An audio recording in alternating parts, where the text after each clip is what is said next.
Hey everyone, it's James, host and lead producer of the Weekly DADCast, streamed live at twitch.tv/weeklydadcast. Find more DADCast episodes alongside with DADCast After Dark on iTunes or go to weeklydadcast.podbean.com.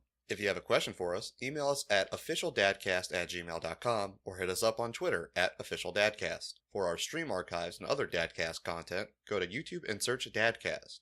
Links to all of this and more in the description below. Thank you and enjoy the show. Hey everybody, and welcome to the Weekly DADCast. I'm your host James, and I'm joined here with just Skylar today because nobody else. Well, I mean, Skylar's stuck. Not Sky. George is stuck in the ghost zone, as always, and Claude is still being uncomfortably close to the kids from Stranger Things. Yeah, he was really weird about that. He kept talking about like raw middle schoolers or some shit. Something about that. I don't know. And then remember when Claude was talking about like looking for something called a bailet? Do you remember that? He said he had a dream at some point.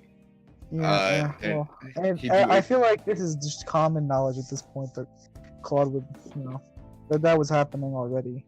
Hold on a second. I think he just broadcasts that to everybody who is interested. Say again, bud.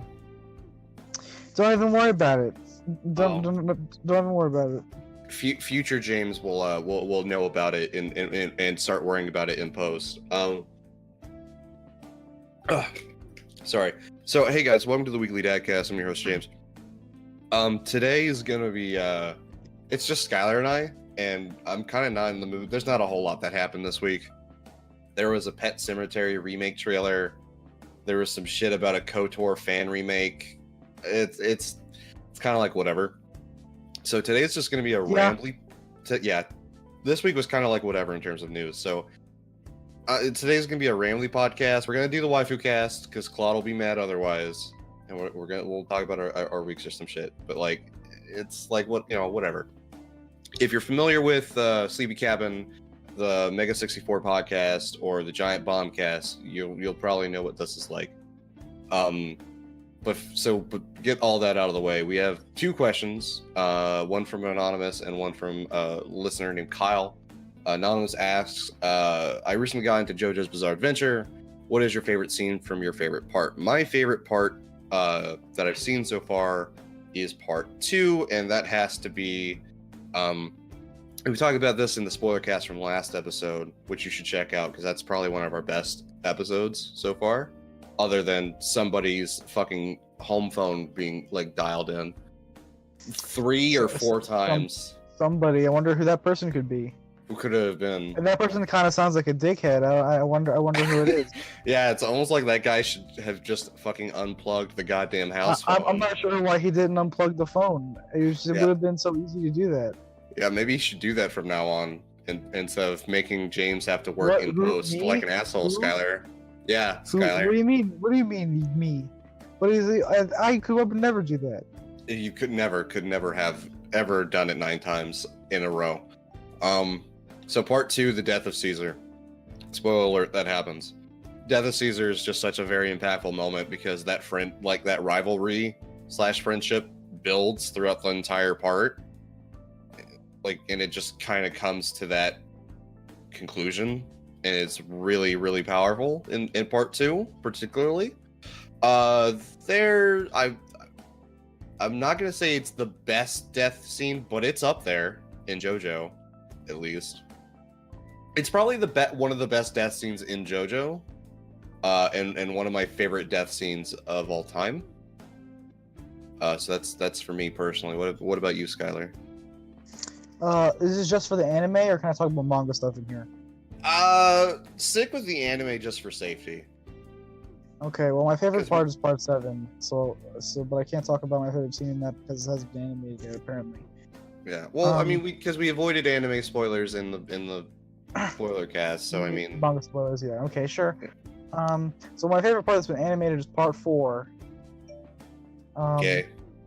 Yeah. And my favorite scene in it is probably okay, so it's a toss-up between the whole encounter with Sheer Heart Attack and culminates with Kira like running away and getting his face swapped to the whole like bites the dust shit. Like when the son, whose name I forget, Hayato fucking Yes. figures out about bites the dust, and like Kira thinking that he's won, like that whole time loop thing, and then the OP changing to where it had like the rewind in it was fucking sick, and that bit is godlike. It's very good. But I think the best moment of all of the JoJo anime is actually from part 3, which is the bit from the last episode where the OP changes, so you see that Dio does the. I hear the notifications. world. I'm sorry, that's the last one you're gonna hear. Okay. Where Dio does the world during the OP, and he does like Yeah. the walk. That's Yep. like the best moment in the whole show. In my Absolutely. opinion. Absolutely. But I also don't like part 3 that much. It's just that moment. The part 3 anime, like we talked about in the last episode, it's just it's very, there are so many parts to it that could have been trimmed down for time, and It's really just Araki, like with learning how to do stands good. that is true.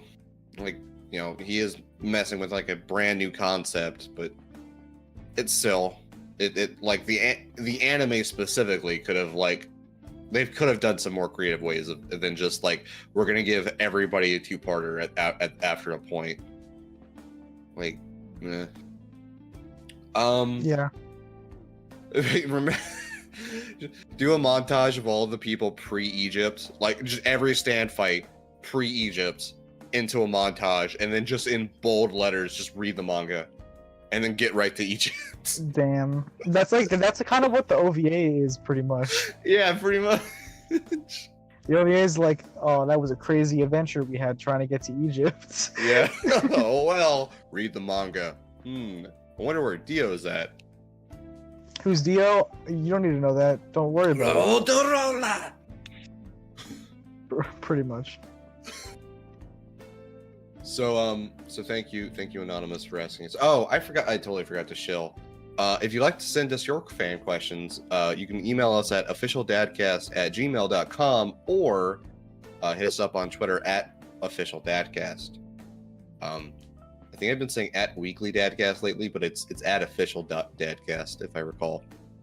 I'm also on Twitter, so you know, hit me up at James Dadcast. You know, love it. You gotta love it. Kyle asks, how do you guys record the podcast? And to put it simply, we used to record it like way back in the beginning. It's all done through Discord because I live like 2 entire counties over from where Skylar and all the other guys live. So we do everything through Discord, which thankfully was like popular enough at the time when we started to like take advantage of it. Because like before, I don't even remember, like Skylar and I used to just text each other, maybe, or like I'd see him at Publix, maybe, after like 2 years of no contact. You thought you escaped, didn't you, Skylar? Was there ever a point where you thought you fucking escaped from me? From you? Yeah. No, because I had your copy of Nocturne that entire period. So I had to interact with you at some point to give it back to you, your copy of Nocturne. Did you ever like think about maybe not returning my copy of Nocturne? I kind of hoped you would forget about it at some point that I had it, but then I knew that you're like a pet, so your spite will last forever. It will, dude. I will call you out in front of your fucking friends. I remember doing that at work, like calling you out on it in front of your friend. Remember when I was gonna apply to work at that Publix, but I forgot your last name, so I texted you to ask, so I could put you in for a recommendation. Oof. And then you didn't get the job. I'm sure those two events are related. I did get an email back, but I decided not to work there because they were gonna have me shave my beard. Oh yeah, you definitely. Only now have they just now started letting people shave their beards. You could have done it at our like the Publix Whole Foods equivalent, but now you can't anymore. Well, you can still. But now at Publix, you are now officially allowed to shave to have a beard. I think they've changed the policy then about that. Yeah, you know, I forget what Publix is like, like not vegan, but like hipster Whole Foods version is called. I forget what it's called. I don't even know what you're talking about. I don't think there is one store in Ybor. That's it. But it's like a Whole Foods essentially. Oh, Green Market or whatever. Green something. Never seen that. It's kind of far from me. Like, to go to Ybor to go shopping. Yeah, no, don't, dude. Just don't. Yeah, your fucking veggies would fucking rot by the time you got back home. Yeah. Anyway, so you could have a beard over there, but you couldn't have it at a actual Publix brand store. But now they have it to where you can have a beard at Publix. Fucking grocery store politics. Let's go. The most riveting conversation. Anyway, so you it's all guys about. Want to work at Starbucks? Do you guys want to look at Starbucks? So I record everything on my end from Discord, and then I recorded my microphone audio separately. Then I got a little advanced, and I was actually able to separate my Discord audio from my normal, like, computer speaker audio. So now I can record Discord and like if a game or like something like a YouTube video as different tracks. And now we're even more advanced where we use a bot named Craig that who's great. You should check him out at craig.chat. He's really helpful for anybody who needs this sort of utility. Every single person on Discord that he's recording is an individual track that you can take, and they're all synced up properly, and they all get, and he sends you like a link to like a zip file essentially that is for every individual recording. He can record for up to 24 hours, and with certain Patreon benefits, you can hold on to those files each recording for like a month, so you'll have those forever essentially. Assuming that you're downloading them like immediately after getting them. And he can also record multiple chats at the same time. He can auto record.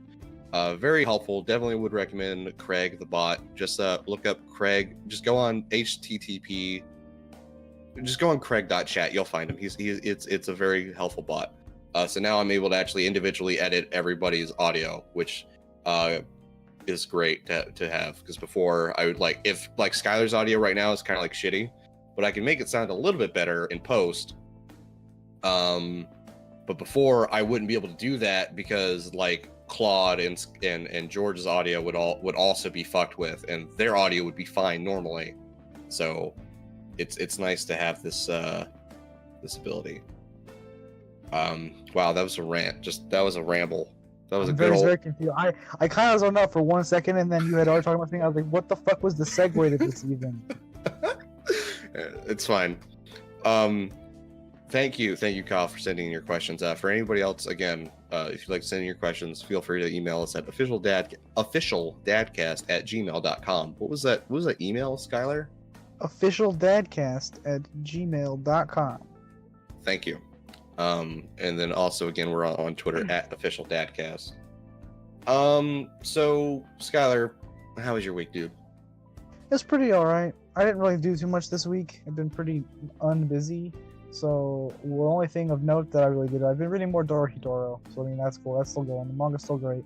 Still recommend to everybody who has the ears and eyes to read things. Ears to read. Yes, ears to read and eyes to help with that reading.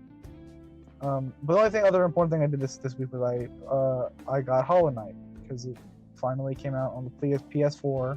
Mm-hmm. So my broke ass can play the video game now. That's good. Yeah, and that game is fucking sick. It is. Playing a lot of Hollow Knight. I just got to well, that game's pretty non-linear, but the last thing I did was I accidentally found where the dream nail was. Oh yeah, I did that too. I did the exact same thing, dude. I just it was a thing where I was trying to get back to that platforming area that's right after that, and I forgot to do the super dash, so I just fell in the pit, and I was like, "Oh, I guess I died." You had the super dash when you got there? I yeah. didn't. So you just did a leap of faith and got just fell. Yeah, it was the thing where I was trying to get back across that gorge, so I had the super dash, and I just absentmindedly just did a jump and then dash, and I was like, "Oh wait, this is a big pit," and so I just actually what happened was I walked through it and it fell underneath me. Because didn't you need the ground pound for that though? Yes, I think I did. I used the ground pound, yeah. Yeah, because it was like an area originally where like you like do a ground pound to get to a thing. There's like a big giant gap, and then you have to use a super dash to go across the gap, and then after that there's a big elaborate like platforming section with like that's in like the crystal area. It's like a new like part of the crystal caverns. I forget what it's called. It's the crystal something shit or whatever. Crystal sanctum or some shit like that. Oh, it's crystallized mound is what it's called. Yeah. And it's a big elaborate section of platforming, and I remember I died there trying to get back, and I just forgot to super dash over the ledge, so I fell down the big hole, and I got the dream nail, and that all happened. So that's cool. Have you what was you gonna say? I was gonna say, have you interacted with anybody with the dream nail yet? I thwacked the lady that gave it to me, and she was like, "That you're stupid. That's not gonna do anything." And then I beat the boss guy that's down there. He's like the warrior spirit or whatever. So Yeah. And then I was like, "How do I get out of here?" Because I didn't have the thing to activate the train or whatever. I still don't have that. I assume that's what it is because it's like the same train that's in like the Forgotten Crossroads. So I assume it's like that's how that's gonna work. Yeah, it's a tram system that moves left and right through different areas. Yeah, that makes sense. I think most things probably would move left and right through areas or up and down because it's 2D. Anyway, well, yeah. And then I got back to Dirtmouth because I think there's a stag station that's nearby. So I got back to Dirtmouth, and I hit the people there with it. So that's about it. That's the last thing I did before I had to leave the day. I gotcha. I went through a weird path where like the first ability I got. Did you fight the Mantis Lords? No, I know where the Mantis Village is at, but I don't think I have. Like there's like a weird thing where there's like a place where it's like it feels like there's like I could go lower, like deeper down into it, but I don't know how. It's pretty much at the entrance. I'm assuming you went through the front entrance and not through the other way. I think I went through the front entrance. I came in through like the front entrance feels like by the fungal cat caves or whatever. Yes, the front entrance looks like and feels like you're going into a village for the first time, whereas the other way is like you're going in through tunnels. Like you like kind of land into a tunnel. I think because there's like there's entrance that's from above that you can't go. You can't like get through that area. Like you can't come in that way because you need the wall jump to do that.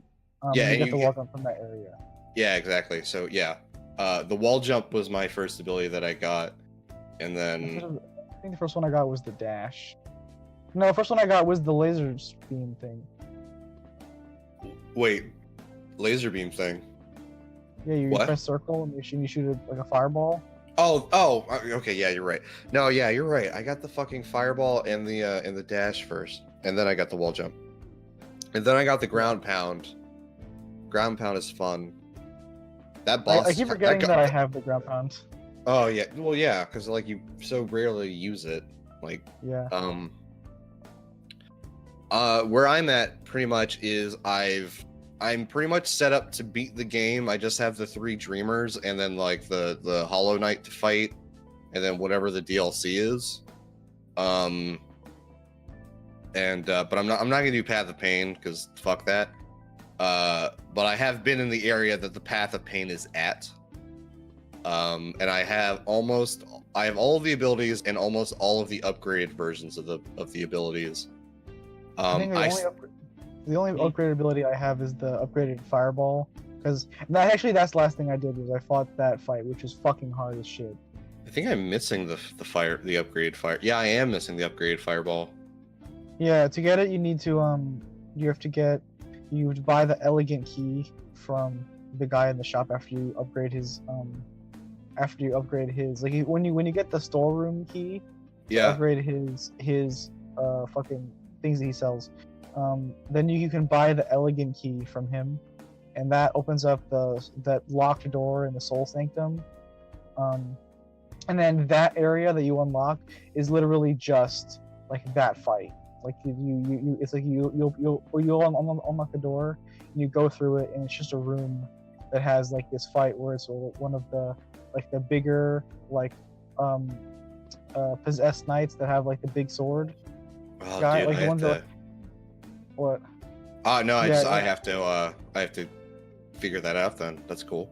Have Yeah, you got? because the fight is literally it's him. So he has Mhm. like three moves, right? He has the move where he lunges. He has a move where he shoots like a fireball out that homes in on you, and he has a Right. move that he teleports above your head and does a downward strike, right? Yeah. Which he's not too hard to fight by himself. But the gimmick of that fight is that there's like those floating enemies spawn Mhm. constantly. So and there's no limit to how many can be on screen at once. So like you have to continuously kill them so they don't overwhelm you to fill the screen.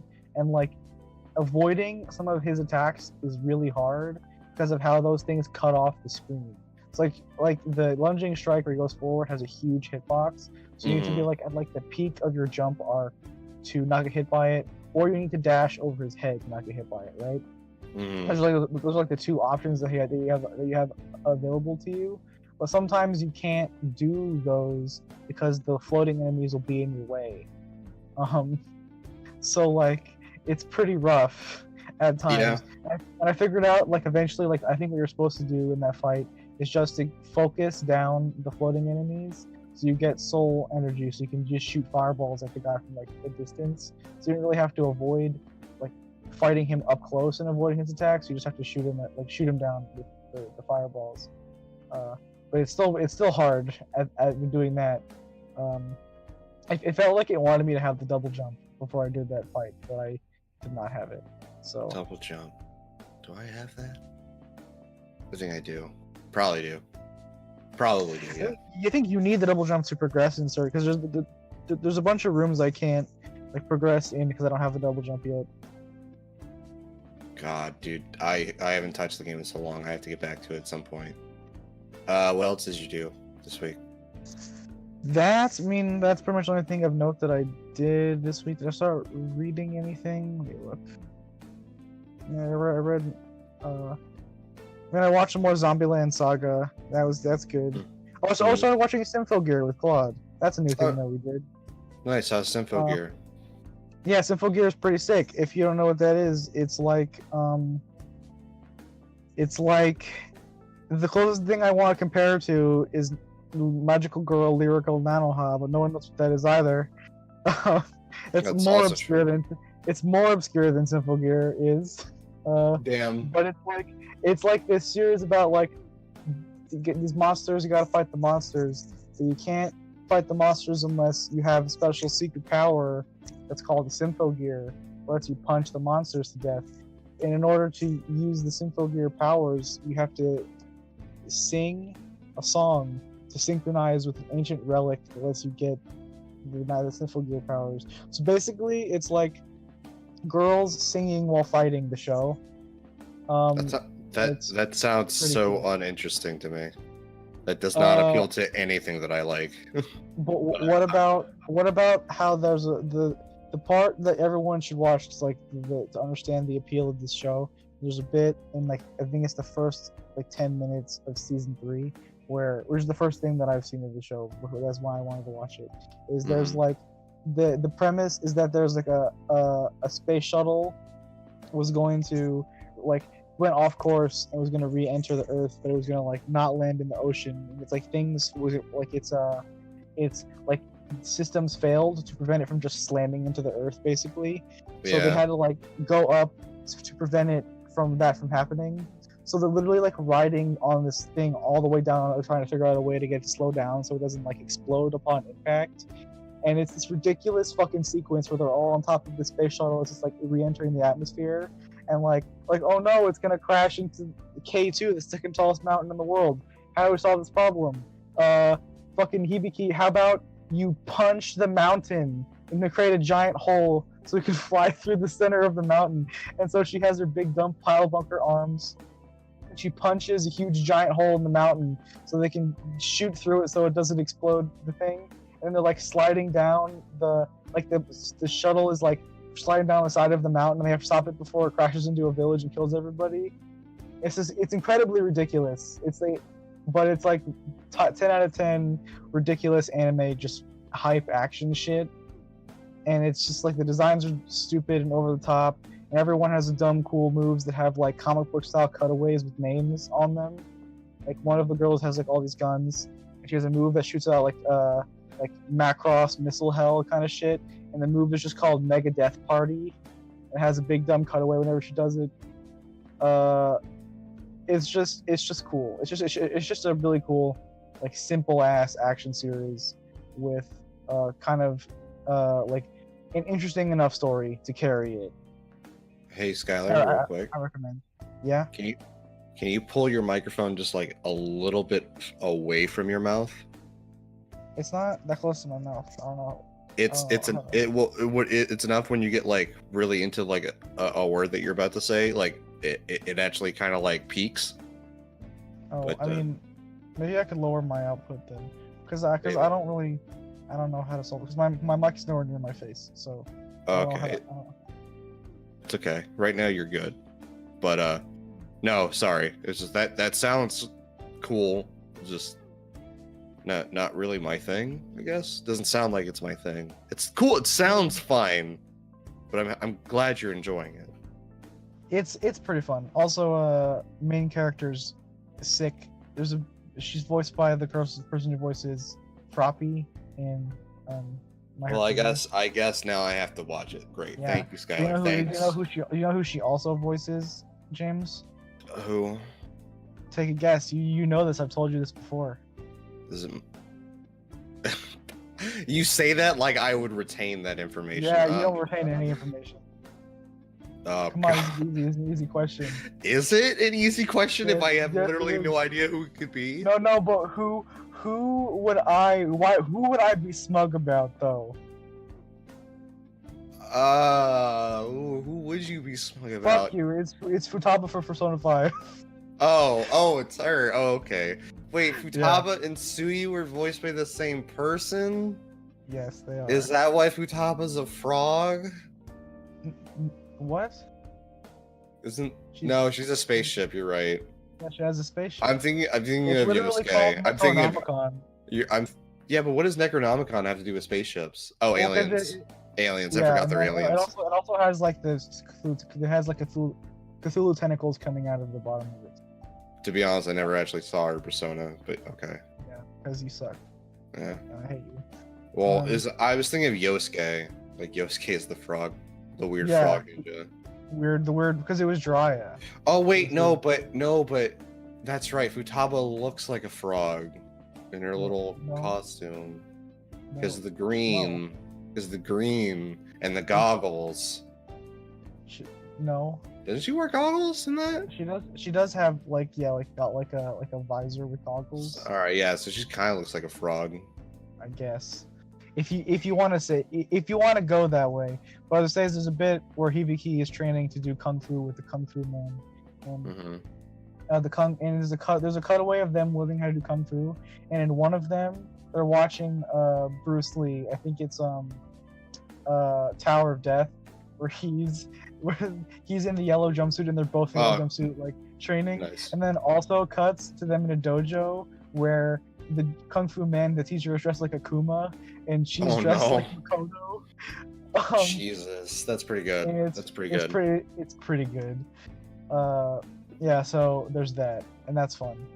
Okay. And that's it's a really fun series. I recommend it. Also, it's got some pretty dank gay girls in it, which is always a plus. Gays in my anime, it's more likely than you think. More likely than you think. Oh right, and hey, I hope everybody had a happy National Coming Out Day on Thursday. Good job. Is that you a did thing? it. That was the thing that happened. Damn. It did happen. I did not know that was real. It's one of those national holidays that like nobody knows about because it's like National Donut Day or some bullshit. Yeah, exactly. It's one of those like National Respect Women Day. No one knows about that one. Oh boy. it's so true that fucking the whole thing. Remember, Coney 2012 got put out like a couple of days before National Women's Day, so nobody cared about. Yeah, get fucked, women. But not like that. Yeah, but also like that though. But like, and get like Especially metaphorically. like that. No, physically, No, literally. I don't want to promote any sort of uncouth behavior. Skylar doesn't like having sex with grown women. Confirmed. Yeah, that's true. You don't like any women past their first menstruation. No, oof. Oof. Are you gonna? No, that show's fucked up because that has like the best animation of any show this season. It's fucking crazy. Better than JoJo. JoJo has the best. I think JoJo has the best art direction, but Uzumade has like ridiculously good like character animation, and it's fucked up. That's scary. I'm not sure how I feel about JoJo Part 5's like the remember when you and Claude were talking about like the thing where he folds his ear? I don't like how the art direction changed for that. How it got really rough and sketchy looking. Really, I like that style a lot. I want to figure out who that animator is. I didn't definitely like because he had like 2 or 3 cuts in that episode that were all like that I thought looked really good. The ear scenes, I didn't notice any of the other ones, but the ear scene in particularly just did not look like I've seen that used in like other shit where like it gets like kind of like almost like it turns into like really sketchy because the line work is really rough and everything. And I've seen that with other stuff. I think even Ava does it at some point, but it's like I don't think the line work is that rough. It's just it has way more line work, and it's just that it was more shading because it was a thing where it was hyper exaggerating the show's like super heavy shading. So it just had a lot of like line work in it more than normal. Hold on, let me pull it up real quick. I can literally pull up the cut for you if you want. I'm literally doing that right now because I have it live on the podcast, this non-visual medium. Let's see. Yeah, that's. I found it. I'm also looking at it. Oh no, dude. No, dude, that line work, like, oh, that looks weird. Oh, it's so weird. All of the line work gets really rough looking. Like the lines are inconsistent. That doesn't look like an exaggeration though. That just looks like like a really bad sketch of it. Nah, man. Because all the lines are. I think that's literally the best animated cut that JoJo has ever had. It's the best animated, but it's the worst looking. I'd hard disagree with you. I'm gonna have to hard disagree with you because like none of the lines are consistent in terms of like Giorno's hair does a weird thing. What do you mean by the lines aren't consistent? I don't even know. Like the lines look like scribbles. Like all of the lines following Giorno's hair look like scribbles. But that's the fucking like that's the style they're going for though, because it's like not for every this specific cut. Well, what line are you talking? Different. But what lines are you talking? Like what when you say that, I'm looking at like the shading on his hair, and that's just like perspective of his movement. I'm not talking about the shading. Why are you No, I'm talking about the physical line work. About line work. There's a lot of lines in this that we're looking at. Yes, and I'm telling you, the outline of his hair, the outline on his fingers, like all like it looks like someone just took a pen and like jotted it. And, like this specific cut looks explicitly different from the immediate next cut where it's just normal. It's just the normal designs. It looks like something. It looks like something I'd find in like a Trigger anime. I don't know. I literally don't see where you're coming from at all. I don't understand how you could not physically see the difference. Because I know I can see the difference. It's definitely different looking, but I don't think I can see how you're saying the line work looks rough. Because I'm looking at it, I'm looking at the way the hair changes. It changes because of perspective. In the first second of the shot, his hair is more to the side, but when he moves forward, it moves into the foreground, so it foreshortens, and you can see like his hair is now facing more towards the camera, so it changes in perspective. So the line work on his hair alters because he's now shifting himself so his Why are hair. you talking? I'm not talking about. I'm not more of the camera. I'm not. So, but you're saying that the line, movement. but you're saying that the lines on his hair aren't consistent. You're saying that they aren't straight, like they're more curved, and they aren't. It's not like, even that they're. consistent lines. It's like somebody's fucking hand was shaking while they were drawing it. Like I can see like the little. Where are they? I guess like the little micro movements, like the little not stutters, but it's like it's shaky. The pen line work is shaky, and like the end of his ponytail, like it just maybe it's just because it is just because of the perspective, but it just looks weird how it's just like fucking like weird like yellow rectangle. And like I get it that the hole is like there at the top. It just looks weird. But no, like, yeah, all of the lines in this specific shot that I'm looking at right now look like somebody's hand was shaking as they were drawing it. And this specific scene looks completely different from the very next scene. And I don't like it. It's so the art for this specific cut changes dramatically and it comes out of nowhere. I don't agree with you at all. I don't know how you can not agree with me. It is no, James. I'm not. James, I think you're literally completely you don't know what I'm seeing when I'm saying I don't agree with you. I know it looks different. I'm saying I don't think it looks bad. I think it looks fucking atrocious. I think it looks atrocious, and I hope they fix it in the Blu-ray. No, it's not. It's because it's literally the best looking cut in the episode. They're not gonna fix it. It's not the best looking cut. It's the worst looking cut. It's just the best animated. No, it's the best. It's my favorite. It's literally the best looking cut in the whole show. No, it is the best animated cut. It is not the best looking cut. It is the worst. James, you're literally telling me I don't like what I like. You're telling me that my opinion is wrong. So shut the fuck up. Yeah, I am telling you your opinion. No, because your phrasing is wrong. It's not the best looking because there are several cuts that look better. I definitely. Are you talking about how?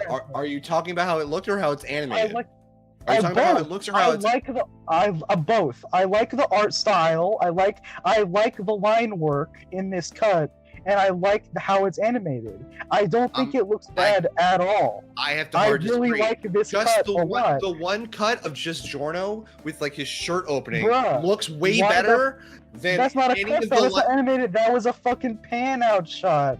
That was just character art. What do you mean cut?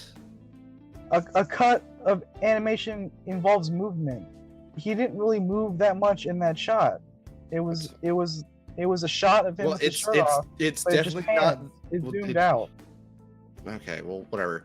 That specific shot looks better than any single frame of this cut. Hard to but it's not the best. But it's not.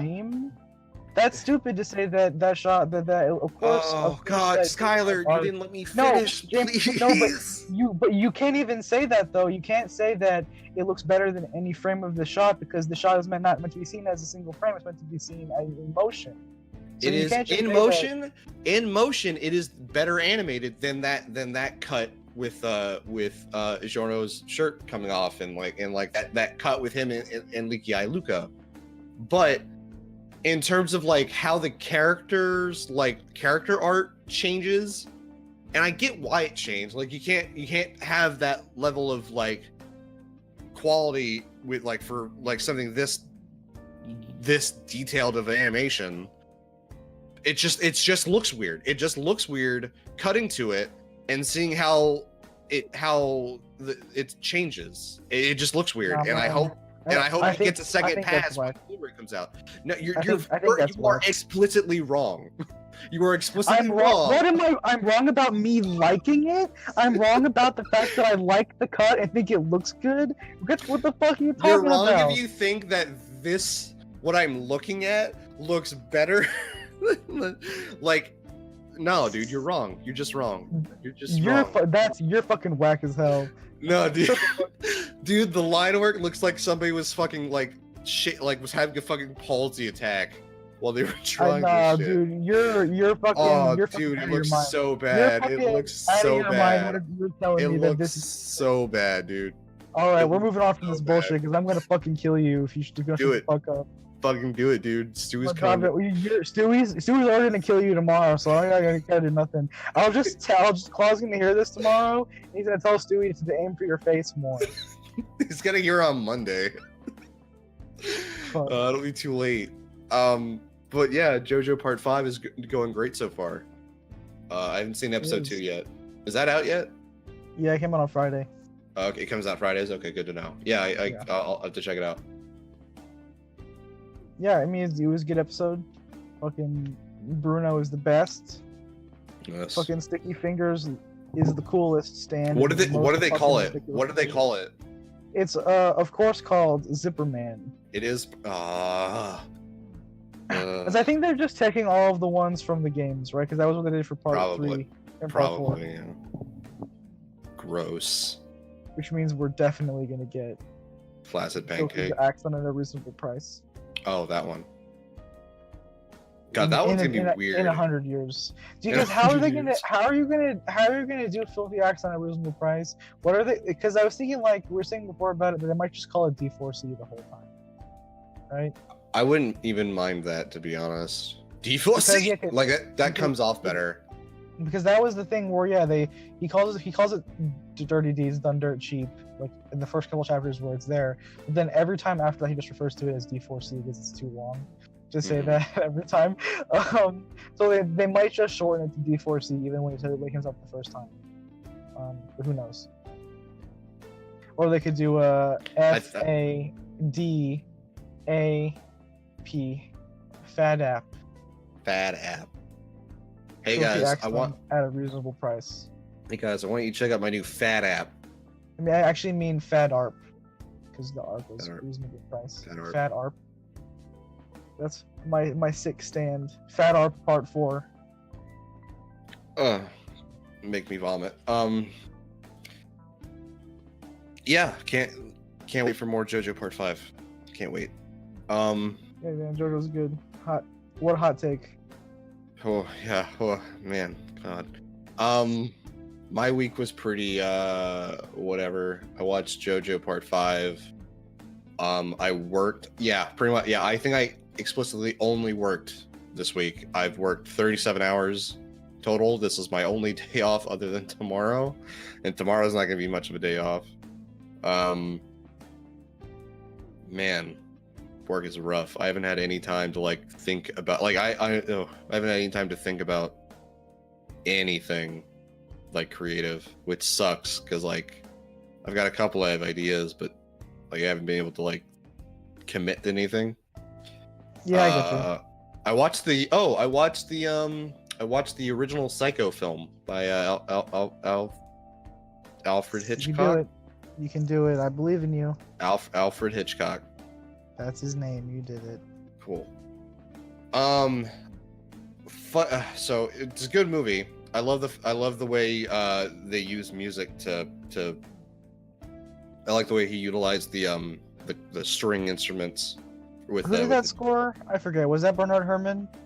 Dude, I can't fucking tell you. Probably, maybe not. I don't know. I know Bernard Herrmann did work with Hitchcock a lot, but I forget if he did that for a specific score. Anyway, I mean, it's good. It's a good score. I tell you what. I didn't know that movie was. I thought that. First off, good on Hitchcock for spending like 30 minutes on a future dead body. Yeah, 30 just minutes establishing her on a red herring. Yeah. Wait, what? Oh, and that you don't think she's gonna die? You think she's gonna be the main character? Yeah. The whole plot's gonna be about the money that she stole. Oh yeah, and then it just turns into a horror movie. Yeah. Yeah. Yeah. Holy shit! The only like thing I've ever seen with Psycho is always just some other movies like reference to the shower scene. Yeah. I legit honestly fell for it. I thought that was she was gonna be our main character, and she was gonna be it was her finding out about him being the killer. And then I remembered and then I remember the shower scene. I was like, well, wait a minute, who is that woman then? Is that like, I thought it was gonna be like a slasher fic, Like I thought that's what it was going to turn out to be. Like there's Oh. all their people in the Bates Motel, people are dying, and you have to figure out who did it. And then I'm realizing, well, wait, hold on. Okay, oh, she's getting in the shower now. Wait, oh, so it's people trying to find right her. after that super long conversation that she has with him in the thing. Yeah, that's a really uncomfortable conversation. Okay, so Norman Bates, whoever that actor is, did a stellar job. Oh fuck, I forget his name. He's in like all of them except for the made-for-TV movie because he was dead. Yeah. Actually, wait, no, I think he might have been alive. Maybe I'm wrong. He's dead now. I forget if he was. I forget if he was in there. Like when Norman Bates first comes into frame, like he just immediately comes off as like a sweetheart, and then he gets really dark really fast, and it's like, oh. But he's also like kind of like sympathetic in a way. Yes, absolutely. No, not the Bates Motel TV show. What's the other actor's name? I don't care about Freddie Highmore. Anthony Perkins is his name. Oh, okay, that's Anthony Perkins. Okay. Norman Bates is probably one of those serial killers that would actually get like a following on Tumblr if they actually existed in like modern time. You know what I mean? Like the trench coat kids and shit. Yeah, it's a rough place to be on. But yeah, that's absolutely Norman Bates is one of those people. That's just how well that actor did. Another thing that I liked, it's a very small thing that you see in the opening credits scene. I don't know how well you remember it, but it's all everybody's names going by in like strips to make up individual letters, and then and they'll hold on a name, and then it'll smash cut to like the name, but like aspects of it are like essentially like askew. So like you'll have the top part of an A, but then you'll have the middle part be like of an R, and then the bottom part is the rest of the A or something like that. What you're talking about? Which part you're talking about? It's the opening credits. Oh yeah, it says Saul Bass did that. Saul Bass is a god among men who did a bunch of those opening credit sequences for Hitchcock movies. My favorite is the one he did for Vertigo, which is fucking amazing. So there is a very small detail in that opening sequence that I liked and I appreciated a lot. So with the title screen, the title comes up and it says Psycho, right? And then it holds and it cuts, and then like the word Psycho now looks like it's like been shattered like glass. And it's the only title, like any like set of words or phrase in that sequence to get that treatment. Everybody else gets like all the text is like stripped away and like is like moved in strips and then reassembled to form the next person, except for Hitchcock. Hitchcock gets the same broken glass, so it's like, oh, it's like he's a psycho or something. Like I don't know what exactly it would mean, but it was just like a little detail that I liked. Like, oh, haha, somebody's probably like having a laugh at Hitchcock or something in his own opening sequence. Maybe, I don't know. Maybe I'm reading too much into it. It's entirely possible. It was just something I noticed that I liked. Yeah, that's a good movie. Really enjoyed it. Good Halloween film. Yeah, it's pretty fucking. It's pretty fun. It's pretty dank. You should get on more Hitchcock stuff. Like Rear Window is good, and Rope is good, and Vertigo is good. I want to say I saw like 3 minutes of Rear Window at one point, but that might just be fake memories. Like, did you watch the remake of it with Shia LaBeouf? I think it's called Oculus. It's called Dystopia. Dystopia. No, Disturbia. Disturbia. Yeah. Is it? I mean, it's obviously like aping off of Rear Window, but it's not actually like a.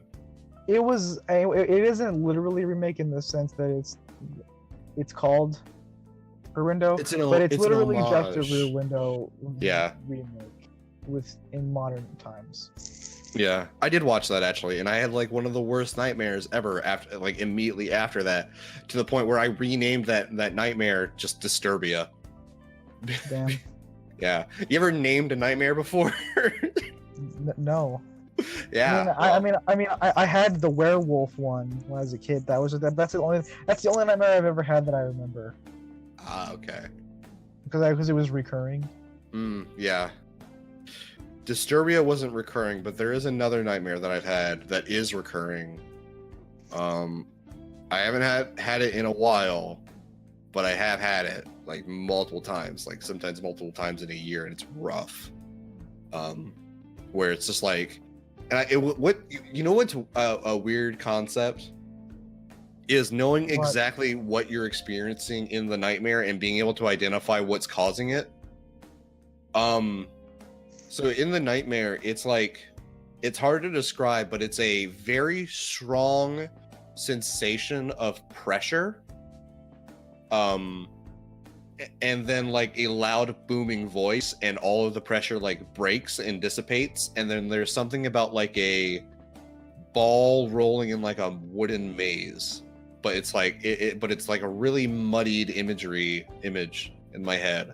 And then there's it sounds like some kind of thing where you like shot yourself in bed because this reminds me of like dreams that I've had where like you're like as a kid and you have to go to the bathroom. And you wake up and you're like, oh, the dream was telling me I needed to go to the bathroom. So you wake up and you're like, I gotta go take a shit right now, or else I'm gonna die. I've had those. And then there's a second part to the nightmare where instead of like overwhelming pressure, there's still overwhelming pressure, but it's underneath a very thin sheet of glass / and somebody is ice skating over it.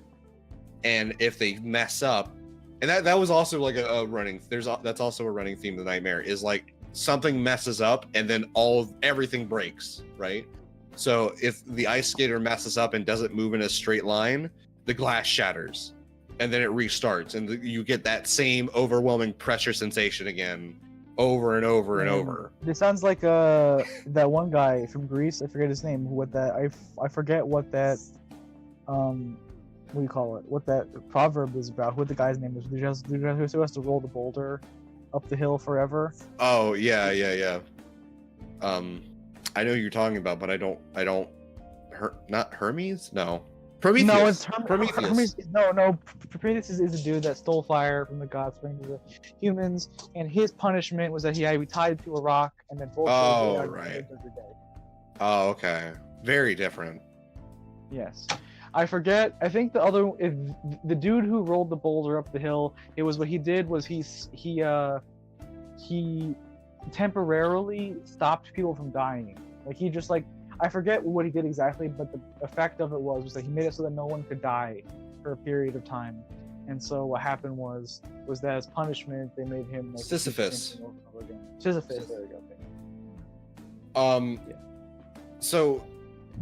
Yeah. So after years of wondering what caused that nightmare, I actually figured out what it is.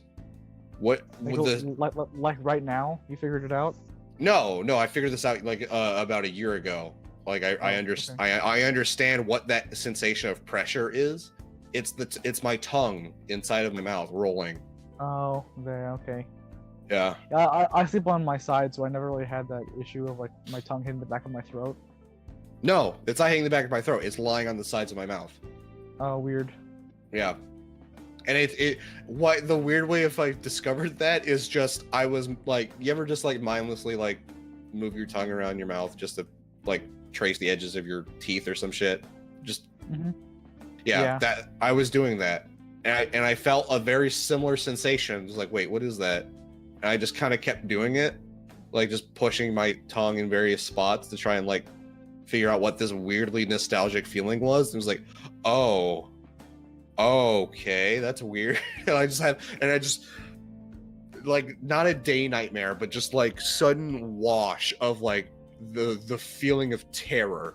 It's like, oh, okay, this is happening now. Oh man, fucking nightmares are weird.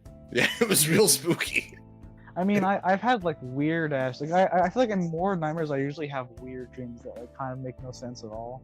Like the one I always will remember and always go to is I had a dream as a kid where I was on a roller coaster, and it was like I was on Mars, and it was like, the roller coaster was like threaded through like mountains on Mars, and the roller coaster was two. It was like the Dueling Dragons roller coaster, like it used to be at Universal Studios, where it's two different tracks, two different coasters going at the same time, and they're close to each other. So Yeah. it was like my coaster that I was on was like my dudes, my buddies, and we were fighting the guys on the other coaster who were the Borg. They were all the Borg from Star Trek. The We were Borg. shooting them with guns, like shooting laser guns at each other on the roller coaster as we were going back and forth. And it's super weird. Wow. I have no idea why any of those things have like were connected to each other. Oh, okay. And I didn't even really know that much about Star Trek as a kid. I just kind of had a Just vague knew about the notion Borg. of the Borg were.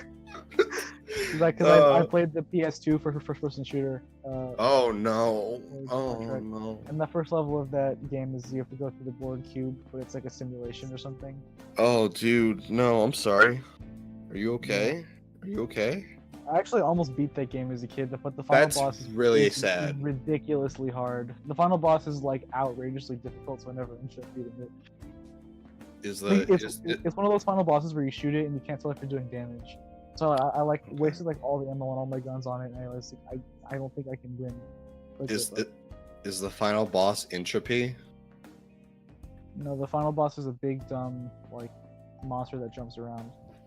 Oh, okay. I want to play a video game in which the final boss is Entropy. That's probably like one of those 4X strategy games, right? Like, isn't that the final boss of like No Man's Sky? Is Entropy? That's gotta be true, right? You can't tell me that I'm wrong. You don't even know. You can't tell me I'm wrong. You don't know. You know nothing about No Man's Sky. Nobody does. Nobody knows anything about No Man's Sky. Actually, good old our buddy, not really. He doesn't know. Close friend of the show. Close friend, sponsor even. Seamus Yep. Black, Mhm. of Writing on Games. Good YouTube channel though. I recommend checking him out. He has a really cool video about No Man's Sky because he was like one of the ones that kind of kept up with it as it was being updated and stuff. Mhm. And what's kind of weird is they did a big story patch right for that game. And what's weird about the story patch is it feels like it wasn't what they originally intended the story to be, but it was something that was made the way it was based on how they felt about people receiving the game when it came out. So the story is literally now, instead of No Man's Sky being like actually space, the game is inside of a simulation of space that is imperfect. And so that's like the thing is that like, so they say like there's like intentionally there are things that are fucked up about like the geometry and things like that that are weird, and it's like, oh, this is like the simulation is wrong. And he's talking about how that was really weird and interesting about how they made a narrative out for like technical hangups that the game has, and how in some ways it's hard to tell when that becomes when it stops being intentional. Like when does this thing idea stop being intentional and just become, oh, this is a bad game, right? And it's actually a really good video about that. Sorry. Chicken out.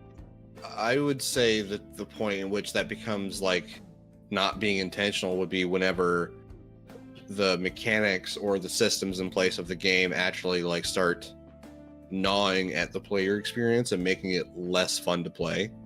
So like, Sure. so like bugs aren't necessarily actually intentional, or like bad level design. At least in that game, like sometimes games are purposely made with bad level design, or difficult level design, or ugly level design. But like, but even then, like that's not necessarily bad level design. Yeah, bad like level the design is, example. The example he uses that I think it was the one that kind of was like him like looking at it like trying to like grasping for to see like what was going on, like where the thought was put in and where it wasn't, was talking about how the system with being caught works in that game. So like like there are times when you're like out in the thing, you'll like these like drones will spot you and they'll like become hostile and they'll aggro to you.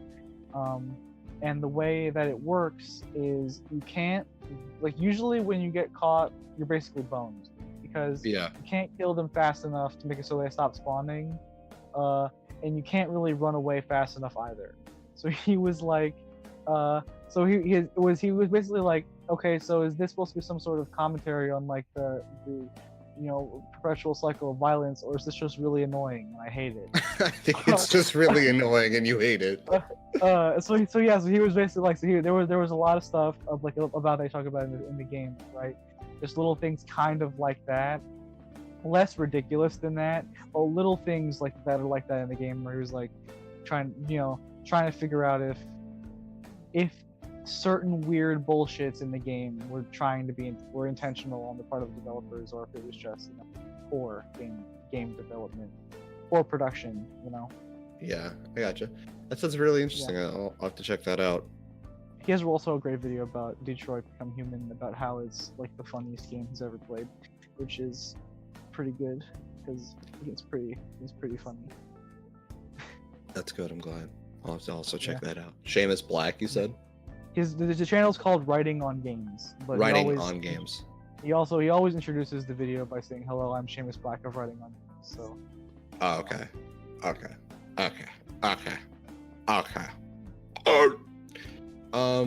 Fuck was that? You sounded like those things from Jurassic Park. Dinosaurs? No, like yeah, you sounded like the cause that the Velociraptors did. That was what that sounded like. Oh, Kind of like recoiled in my seat for a second. I wasn't expecting that fucking Jesus. Oh, this is bullshit, by the way. I'm just scrolling through our games. Apparently, Xseed removed the intimacy mode. Yeah, that was on our docket, dude. It was on our docket. Well, I just saw it just now on our games, and like, man. But why weren't you looking at the docket though? We respect the wishes of the platform holder, so it's Sony's fault. Yes. Damn it, Sony. But why didn't you just look at the docket that has that and links to that? I always just kind of like glance over the docket so I can see if there's things that I want to talk about. Why aren't you taking this seriously, Skylar? Because it's just like if I had to run the podcast, I'd be like intimately familiar with the docket. Because I'm just gonna segue into things for me, I could just be like, oh yeah, I know what this is. But it helps to be at least prepared for what we're talking about. Like that's what I want. I'm prepared for most things. It's not necessarily true. You didn't even know that I didn't read the docket in most podcasts. I mean, sometimes So, I do. If you didn't even know, then Man, whatever. Then what's the difference? But Skylar, can you try just a little bit harder for me next time to read the docket? So have you heard anything about? I'm trying to move on from this bullshit.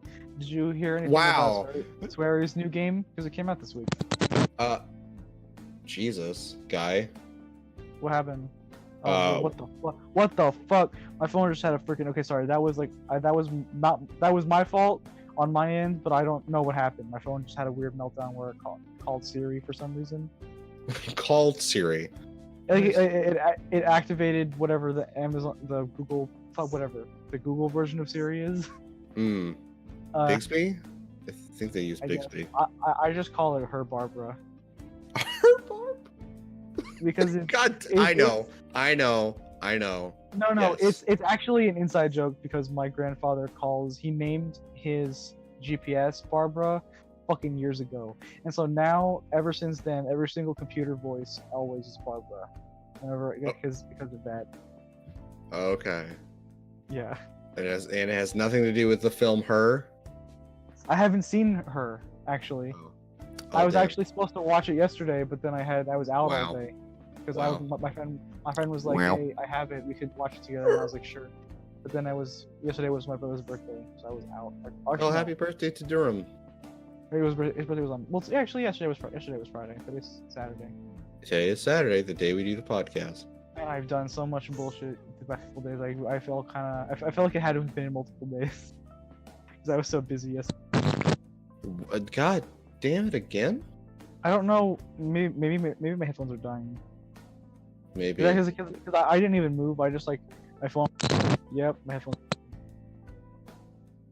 cool. Awesome. Maybe go grab that laptop, buddy. No, that wouldn't solve anything because I still have to put the headphones in the laptop. It'd be cool. Damn. Well, that's gonna be fun to edit. Yeah, I'm sorry. I don't know what it sounded like on your end. I just heard a little bit of static on mine. It's like smashing a plate with a fork. Kind Sounds of. awful. I'm so sorry. Yeah. You know what it sounds like? You know that like generic like frequency like static sound effect that happens whenever like a camera stops working, like the durr thing, like right before it goes static. It literally sounds just like that. I'm very sorry. You should be. Skylar, you want to talk about authenticity? I guess we could do this. We could do this now. We could do this now. If you don't want to talk about it, it's fine. It was No, honestly just something I wanted to talk about because it's just something I could think about. It's an interesting topic. I guess we could try to talk about it. Skylar desperately tries to look at the time to see what time he can bail out of the call. We've only been going for like an hour, so I can't leave quite yet. But I could do it. We could do this. All right. So you mean this is your thing? So you fucking set this conversation up, bitch. I did. So when I'm talking about authenticity, I'm mainly talking about it from like a business aspect. So, and what got me thinking about this was I recently started working at a Chick-fil-A. For those of you who aren't familiar with Chick-fil-A, that is a chicken-based fast food restaurant, like chicken sandwiches specifically, not like KFC or anything like that. And the way my Chick-fil-A is specifically designed, like interiorly, is that it's like it's not rustic, but it's very like it's you know it's kind of rustic if rustic was like modernized, in that you have wood paneling on the walls, all of the chairs are like a kind of like metal, like a hollow aluminum. All of the lighting is like very modern and kind of like dimly lit, just enough to where like daylight, like once it goes from like daylight to nighttime, you don't actually have to adjust the lighting at all. They're at the perfect level, so where it kind of becomes like a very intimately lit restaurant. It's kind of weird. And you have photos of like, oh, the owner having fun with kids that he helped volunteer, and like, oh, here are the founders, dressed up with like little cow heads, because Chick-fil-A's mascot, I guess you would be, is like a dairy cow, as like the joke, because they don't serve hamburgers. It's like, oh, so like, oh, hey, this is a business casual here at Chick-fil-A. Learn more at whatever their website is, and it's like, it's set. You said that was the last notification I that wasn't hear. mine. What the fuck was that? Sorry. I'm just messing with you. It's fine. I was very confused by that. It's okay, buddy. And then it's just like and it feels like it's going for like a down home, comfy atmosphere, and that's fine. It's just, it also mixed in with. So here's some lowdown shit on Chick-fil-A. At Chick-fil-A, as an employee, you are required to only reply to a thank you with "my pleasure." Like, that's also the case at Publix, but it's to the point where I will probably get written up for saying that, like, you're welcome or not. Like, you have to say "my pleasure." It's the only reply you can have to a thank you, because Chick-fil-A is that dedicated, I guess is the word, to keeping a specific kind of like workplace culture. Yeah, very like casual, like a faux friendly customer service. Let me give you an example.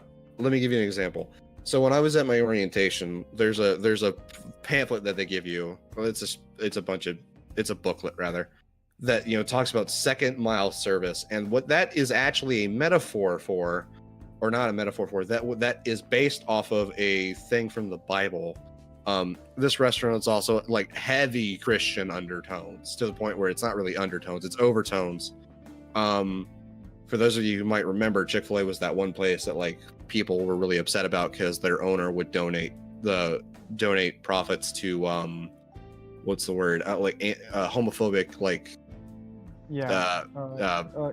places. some sort of homophobic fucking organizations is what you're looking for. Yeah, and thankfully I don't think that happens anymore because that guy died a while ago. Like, they also got like people were like not happy about that, so people were not very happy about it. But yeah, that's the kind of like overtones you're getting with this restaurant. That's why they're closed on Sundays and stuff like that. So second mile service is specifically referencing a part of the Bible in which Jewish slaves were required by law to carry a Roman soldier for a mile. But because the Jewish slaves were so dedicated, they went a second mile. And that's a very weird like thing to go for, because you could just say like the common phrase of an extra mile, but you chose the Jewish slaves specifically. Well, you see, what are your thoughts on that, Skylar? I want to hear it. What's your it's because they want to liken the employee experience to the sacrifice of the Jewish slaves that would eventually become the God's people. They actually kind of do, actually, because another phrase they like to use was like a servant's heart. Like they want you to have a servant's heart. I heard that. Yeah, I heard that once at Publix, and it was really uncomfortable hearing that being described as, for me, like somebody said, "Oh, you have a servant's heart." Like that's really what we want to go for. It's like, that's weird, because I work here for pay. Like, I do this of my own fruition, of my own voluntary stuff. A servant doesn't do that typically, or at least not back in the day. So it's a weird working for a place like that is kind of weird in tone. Also, I had a discussion sort of with my boss about like, I actually talked to my boss about authenticity of saying like my pleasure to every time somebody says thank you, and how unauthentic that sounds, despite the fact that the point of it is to sound like genuine. And he got mad at me. He was like, James, you're a fucking fool. I am, but I had high hopes. I had really high hopes that maybe he would understand. No. He was like, some people just can't handle the Chick-fil-A culture. And I guess if you can't, you can go. It's like, but thankfully I didn't get fired. But he was basically telling me like, yeah, I'll fire you if you ever say that shit again, bitch. It's like, oh, okay. It's because it's just company policy. You gotta talk back. But it's company policy, but it's also a franchise. Like, you don't have to enforce that so hard. Like, my boss doesn't have to come up to me and then say, when my boss says thank you, she'll do the thing where she says like, and it was your, and then wait for a response. Like, my boss does that. Like my mom does that sometimes. It drives me crazy. Yeah, imagine doing that every time. Every time. Do you know how many people I interact with on a daily basis when I work at Chick-fil-A? At least a couple. We do about 210 cars in an hour in the drive-thru alone. Well, you gotta be nice to all those people, James. I'm sorry, that's such a hard concept for you to follow. Being nice isn't a hard concept, and it's not even about being nice. It's just, I don't want to be a robot. I don't like it literally just comes off as robotic. Just saying my pleasure constantly. I guess. And level with me, Skylar. Like, if somebody, do you feel any different when somebody says my pleasure compared to you're welcome? Does that make you feel different in any way? No, I mean, not really. But I mean, I don't know. I feel like this is like the only people that are affected by people saying my pleasure are old fucks and like 40-year-old moms who want to have a power trip or an ego boost for like a second. I don't. There was I feel like no one even thinks about it. Well, exactly. So like, getting on somebody's case about it doesn't really do anything. And then they want you to say that do it to your coworkers too. Like, I say thank you to people, and everybody says your pleasure or my pleasure, and that's also like that. Ooh, and then they expect. That sounds vaguely cult-like and spooky. Yes, yes, it does. There was a point, like my it was a coworker, and I think she was kind of joking, but like she said thank you, and I said, oh, you're welcome, because I think I just helped her grab something real quick, and she's like, you're what? I don't understand that. You're what? Like she did it like in a joking way. She was smiling about it, but it's like, it's kind of how it comes off. Is that like, she's like, yeah, I don't understand what you said. I only know my pleasure. It's like, oh, okay, that's weird and uncomfortable. Yeah, that's a little bit much. That's a little bit much. It is, and that's what working at Chick-fil-A is like. It's like go 100% into like the creepy robotic factor every time, because we personally think that it actually changes how people like affect like people going to the restaurant. Now it is definitely a thing where there are certain things you can do to make yourself seem more genuine.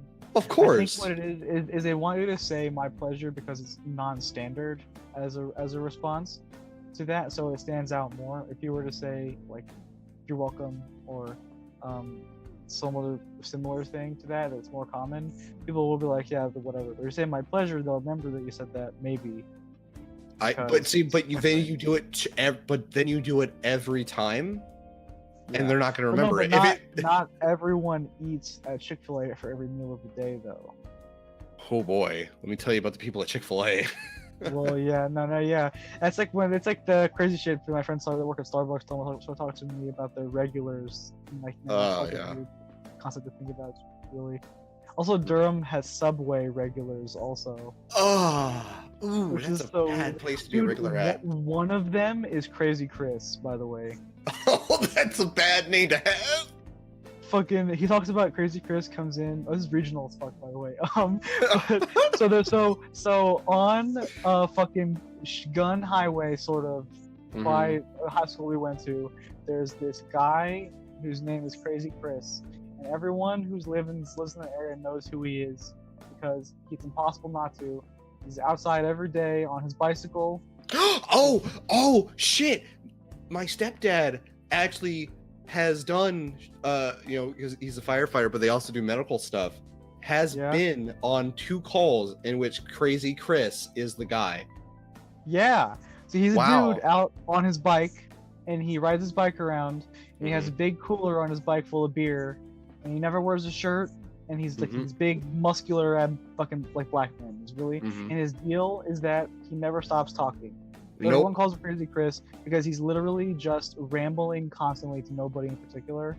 And he'll just talk about whatever, about how he is like not supposed to eat certain foods because his doctor told him not to, but he doesn't care, so he does it anyway. Or talking about how he went to jail once or whatever. Like he just like will continue to talk about himself forever. Crazy Chris is super endearing, dude. I met him once. He actually is like, yeah, he was super he actually is an endearing guy. Yeah, and Dermot talks about how he comes in and he orders a sandwich that has all the meats on it and every single vegetable on it and like mayonnaise. And he's like, and Durham's like, this sandwich is so ridiculous. And he never has enough money to pay for it. Oh. So what Durham does, because he's cool, is Durham doesn't eat Starbucks. Durham is my brother, by the way. Yeah. Durham doesn't eat Starbucks. So what he does is. You mean Subway? Subway is what I meant. Sorry, is he gives Chris his employee discount so he can afford the sandwich, and he also rings it up as like the cheapest sandwich in the store or whatever. Mm. So it's like $4 whenever he gets it. So whatever. And then Crazy Chris gets a plastic bag out of his cooler, and he fills it up with ice from the ice machine. Oh.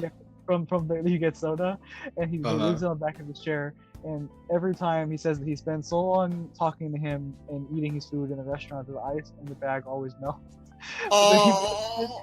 And then he puts it in the cooler with his beer. There's this Oh, big plastic man. bag full of ice water. Fucking Crazy Chris, Yeah, dude. good.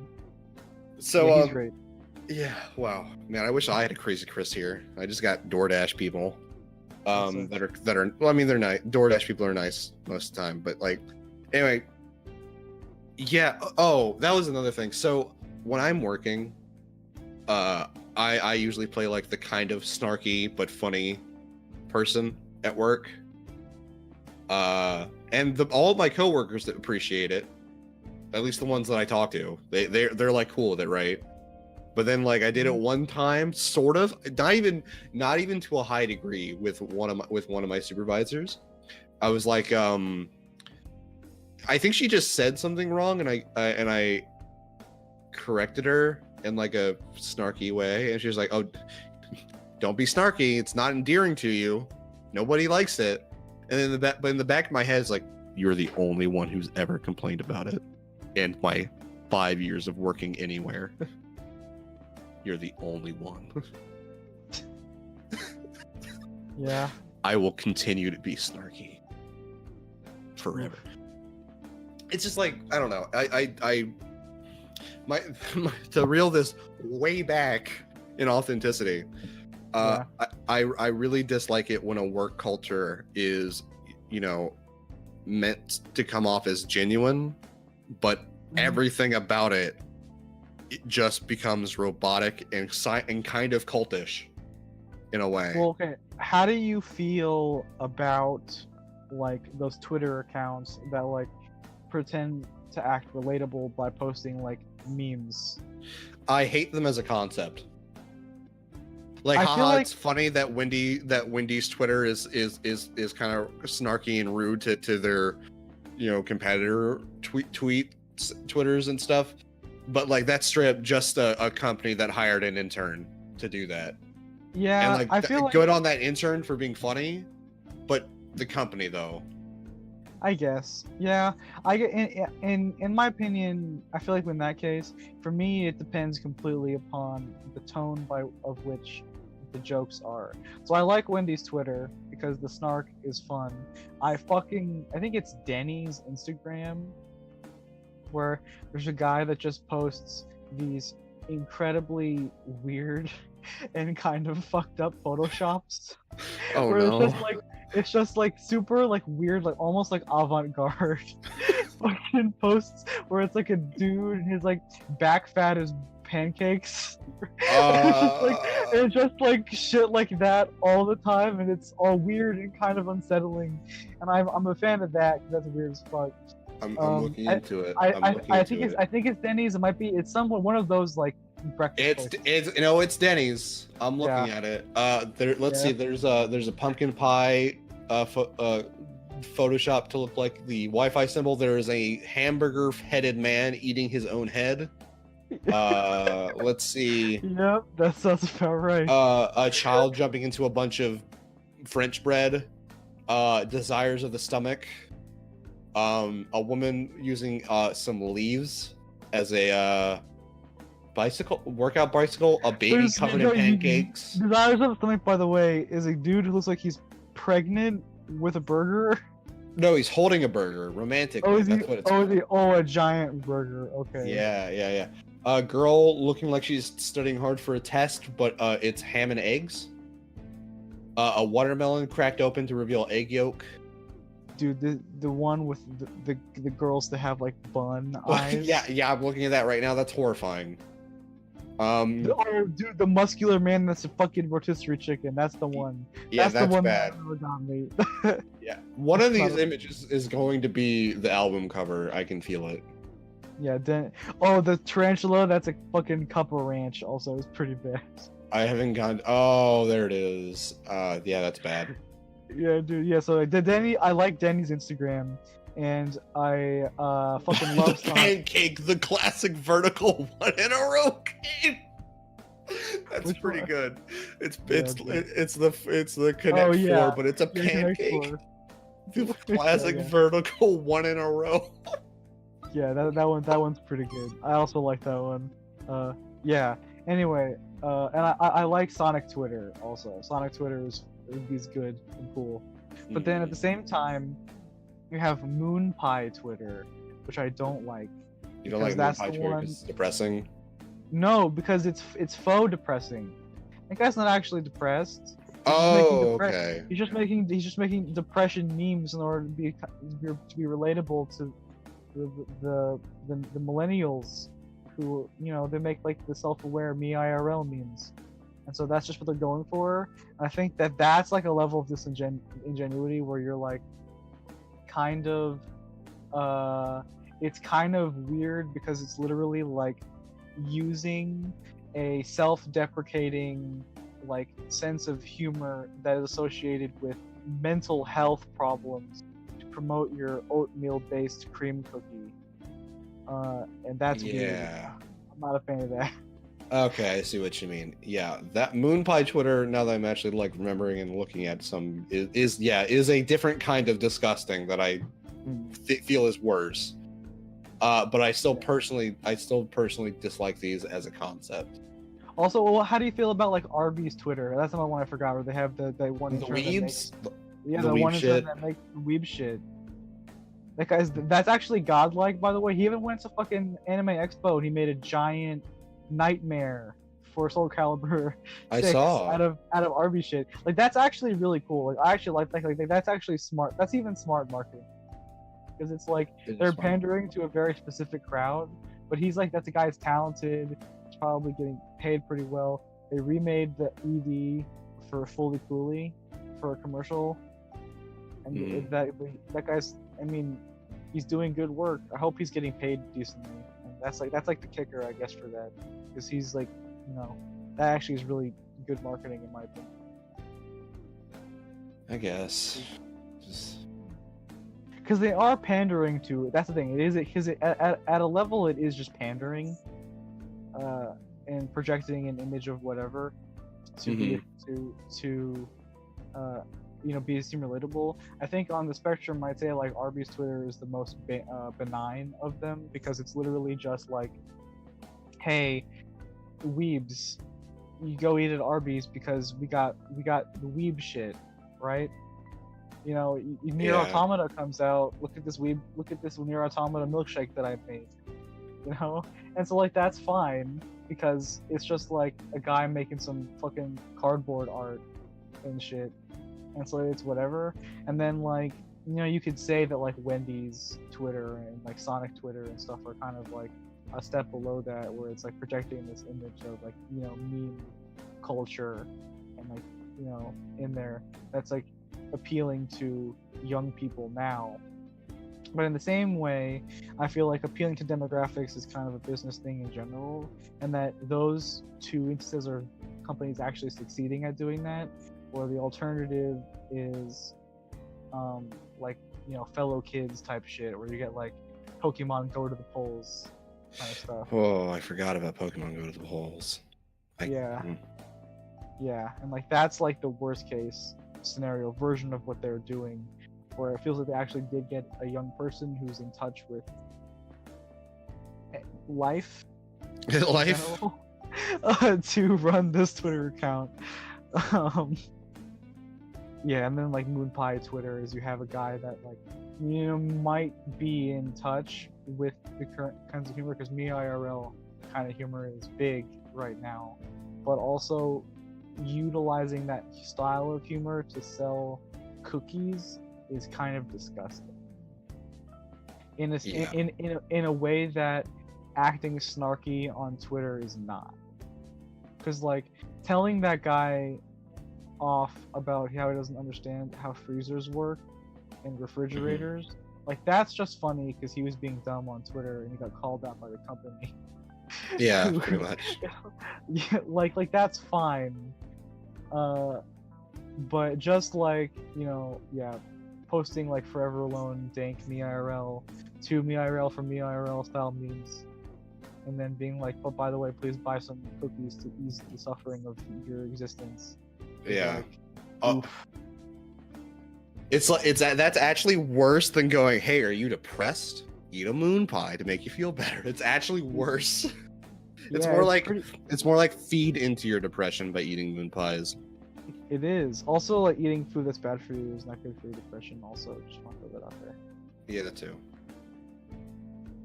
Yeah. Hey kids, if you're depressed, go actually get some fucking help. Actually, I am depressed. Well, I'm happier than I was, but I used to be really bad. And I got help. Whether that's through like medication like Lexapro, which is a anti-anxiety medication, which I took, or going to a therapist. Personally, I know some colleges have a deal where you can go to some free counseling sessions. So that's always nice. I think my school does. USF does. I'm pretty sure. Yeah. At Look at the wellness center. My best piece of advice is just look into your like local options, because obviously not every school is going to be the same. But look into the local options. See if you can find somebody you can trust to just talk about your feelings and stuff. Because that's a thing. You can just sometimes people just don't have that person that they can talk to about the stuff that they have going on. And I find that to be a real help. Just being able to talk about whatever might be hurting me. I also can back this up from a personal experience. Not the same personal experience. I have not experienced depression, but I feel like large amounts of people in my personal life have. Mm-hmm. So I've tried to be as helpful as I can in those situations. So you know what? While you're at it, guys, make sure when you're finding help, make sure to hit us up at Weekly. God, Jesus Christ! Hold on a Please second. not like. Yes. Oh no. Oh no, James is gonna die. Oh wow, nice, thank you. Oh, you meant? I thought you said the steak was $15. Yeah. I thought you meant that you paid $15 for steak. Okay. Wow. For me, of course. I gotta buy in. Thank you. Love you. Okay, I'm sorry. What were you saying, Skylar? No, don't worry about it. No, say it again, bitch. I was just Say trying to it figure out what again. you guys were talking about. Say again, or I literally don't remember what I was talking about. say it again, or I will actually use depression to promote the product. Don't you fucking make me do this. I don't actually remember what I was saying. Oh god. Anyway, yeah, but that's just some stuff I've been dealing with in terms of just like thinking about how fucking unauthentic some shit is in terms of like the service industry. Chick-fil-A's food is good though, I guess. So I mean, whatever. If you like the food, we have 30 count nuggets. I really like Chick-fil-A's food because they cook the chicken in peanut oil, which is like the best. You want to hear about some shit? Oh, you want to hear some more behind the scenes Chick-fil-A shit? Because it's kind of funny. Oh no. Chick-fil-A employees kind of low-key hate you, I mean, I figure. but like in a way that like you wouldn't. I think that's implied at most fast food chains. Yeah, but more than you think, more than you'd expect from like your average place. All right, so explain. Well, for one, they legit do not ever believe the customer whenever they say that they got an order wrong. Every time I've had to go back to like a person to be like, hey, oh, this customer says that they got their order wrong or something. And like I can prove it on the little ticket. It's like, oh no, they just didn't get the thing they wanted. It's like, okay. And that I've had that come from supervisors. What does that mean? Supervisors are my actual No. boss. Oh, No. Oh, you're saying they didn't get what? It's not that they didn't get what they ordered, it's that they didn't get what they wanted. What does that mean? I'm not understanding. meaning they wanted something else. Like say somebody got a Chick-fil-A sandwich, but they wanted a Oh, deluxe. they actually wanted a deluxe. Yeah. Yeah, but it's like they say it with such like a weird spite to it. It's like, I mean, okay, but can this person get their order though? And then they'll always do it. But it's weird hearing a supervisor like talk about a customer in that way when it's Chick-fil-A of all places. Like I'd kind of expect that from Publix maybe or something else, like something that isn't like dedicated to always coming off as like so focused on the customers and the second mile service, right? But no, I'm hearing supervisors say stuff like that.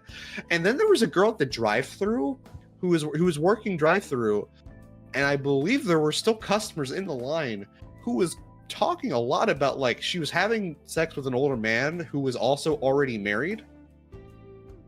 It's like, oh, okay, I guess we're just going to talk about affairs in the drive-thru while there's still people there that you're serving. That's weird. And this girl's like 18 at the most. Right. I'm one of the oldest people at that restaurant. even one of my supervisors is 2 years younger than me, which feels really rough. And then there's like a trainer there who's 16, but he's like legally allowed to train me in certain areas because he's gone through the training. It's like weird. This is weird. Like, because you could have only started your job 2 years ago. And that supervisor, that 20-year-old supervisor, has only been working a year, and she has been a supervisor for like 4 months. So, I mean, Chick-fil-A really pushes you through, apparently. Yeah, well, it's Chick-fil-A's a weird Chick-fil-A's a weird place to work at, because like you have kind of these expectations for how it's gonna go in terms of like how people act, and then you kind of get the opposite in a few ways. Mm-hmm. Yeah. Damn. Yeah.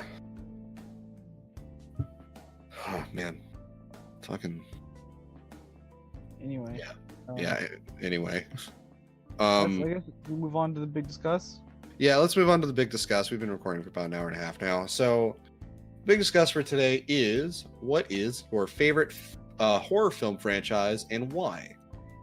This includes anything from like indie films to blockbusters, and I'm also including things like the Alien franchise and the Predator franchise, because the Predator franchise is kind of just like a sci-fi melded slasher fic, and then Alien is also just like Alien's kind of a horror movie, at least the first one, right? Yeah, the first one is definitely, and then Alien 3 also kind of tries to go back to that as well. Right. Alien 3 is weird movie, and that kind of fucks in production as well, which is sad. That's a whole different thing. Yeah. Anyway, so you can go first. I'm still trying to think about my answer, so hopefully you have yours prepared. Oh god, I don't have my my favorite. I talked about this last episode, but my favorite movie franchise for horror movie franchise is Cabin Fever. Because it's so eclectic and stupid and weird.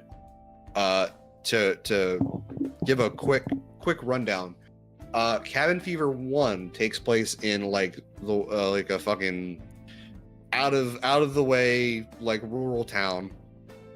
4 teenagers. You got your classic archetypes: the virgin, the guy that's into the virgin, the Chad's girlfriend, and the weed smoking dude. So there's 5 people. I was wrong. This movie, by the way, is also directed by the guy who plays the Nazi scalper in Inglourious Bastards, which was weird. Oh, I forgot that guy's name, but he's cool. The Bear Jew. Yeah, the Bear Jew. Yes, this is directed by the Bear Jew, and apparently the Bear Jew's really into like B movie horror schlock, and it really comes across this from here. When I first saw the movie, I didn't know who it was, and I didn't really have a whole lot of experience with horror movies like schlock, like B-rated horror movies. So I kind of took it like completely at face value and just decided, oh, this is a really bad horror movie, and it doesn't make sense at a lot of times. But upon seeing it the second time and understanding all of that and having had more experience with B movies, it's great. A lot of really dumb shit happens. He makes an appearance in the film as I forget what he's fucking named, but he's got like this dumb, edgy, like early 2000s name. It's not Skeeter, but it's something like that. Weird. Yeah, and he shows up and it's like he just shows up. The kids are camping outside, even though they have a whole cabin. And he just shows up with his dog, and they're like, "Oh, hey, what's up?" He's like, "Who are you?" He's like, "Oh, I'm Skeeter. You want to hang out?" And he's like, "No, go away." "Oh, okay. I guess I'll just take all this weed with me." And he pulls out like a fucking giant bag of weed, just packed. And then like, "Oh yeah, dude, come on, don't totally hang out, like whatever." And he's like, "Yeah, yeah, totally." It's just funny seeing this like completely candid, like, "Oh yeah, we'll totally use you for the weed though," reaction. Jeez. And you know, they smoke schmonk weed. Is that what the kids say these days? They yeah, that's right, they schlonk hella weed. And then the weed guy, not Skeeter, but the retarded like weed smoker dude goes off in the woods with his gun that he brought, because he just brought like a rifle with him, and he's just shooting it into the air, not into the air, but like just straight forward into the woods with no real with reckless abandon. And some like really sick looking dude shows up. Anyway, that guy's infected with the virus, and the weed guy fucking shoots him in the chest and thinks he kills him. He tries to hide it from everybody, and then that dude shows up at the door and vomits like all over their car, and then everybody eventually gets sick, and there's a bunch of stuff. It's a weird movie. Oh, there's also a cop in there that's really skeezy and also looks a lot like Gordon Levitt. To the point where I honestly thought it was just Gordon Levitt with a really shitty mustache. Wow. I had to look it up after the movie to figure out if that was actually Gordon Levitt. That's weird. What's that? Yeah. But he's great because he talks about like, "Yeah, man," he talks like that, by the way. "Yeah, man, nothing ever happens here, dude. It's fucking rough. You know, I gotta go and pull over these fucking teens at their like drinking parties and stuff, and those are the only people I can hang out with, man.